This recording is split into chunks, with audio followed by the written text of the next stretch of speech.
বিয়া যে কত মজা, খাও না আর খাও, বউ আনবে আর আমি খাবো। শ্বশুর বাড়ি এসে কলিজা সিদ্ধ দেখতেছিলাম, তো হলুদ দিয়ে লবণ দিয়ে কলিজা সিদ্ধ করতেছিল। তো এইভাবে লাড়াচাড়া করতে করতে করতে করতে একটা পর্যায়ে সিদ্ধর কাছাকাছি চলে যায়। দেখেন সিদ্ধ হয়ে গেল।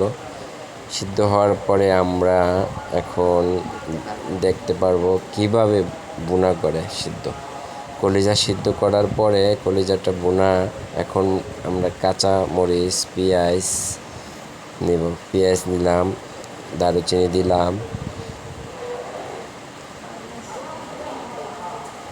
নাড়াচাড়া করতেছি, এলাচ দিলাম, লবঙ্গ দিলাম,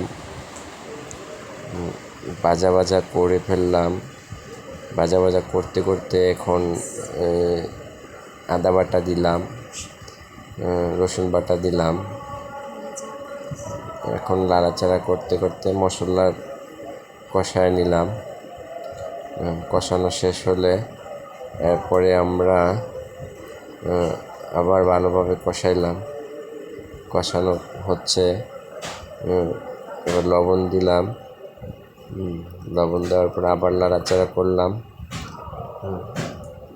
কষানো শেষে আমরা এখন হলুদের গুঁড়ো দিলাম। হলুদ গুঁড়ো দেওয়ার পরে নাড়াচাড়া হলো। নাড়াচাড়া করার সাথে সাথে দেখেন সবগুলো হলুদের মতো হয়ে গেল মশলা। এখন মরিচের গুঁড়া দিব। মরিচের গুঁড়া দেওয়ার পরে নাড়াচাড়া করতে করতে করতে করতে দেখেন সব লাল টুকটুকো হয়ে যাবে।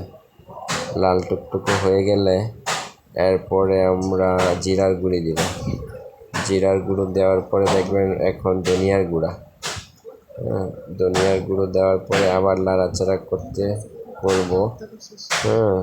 নাড়াচাড়া করতে গেলে এখানে হাতের আত্মরসা শেষ, মনেরও আত্মরসা পানি। তাই কাঁচামরিচ দিলাম। কাঁচামরিচ দেওয়ার পরে একটু কাঁচামরিচটা গুটলাম, বাইঙ্গা দিলাম। বাইঙ্গা দেওয়ার পরে এরপরে আমরা একটু নাড়াচাড়া করলাম। এরপর কলিজা গুলো নিয়ে আসলাম, সিদ্ধগুলো দেওয়ার দিতে থাকলাম। কলিজাটা দেখেন কি সুন্দর আপনার পিস পিস করেছি, দেখতে অনেক সুন্দর। এখন আমরা মশলার ভিতরে সেই সিদ্ধগুলো নাড়াচাড়া করতেছি, কষানো হচ্ছে। কষানোর শেষে আমরা একটু ঢেকে রাখবো।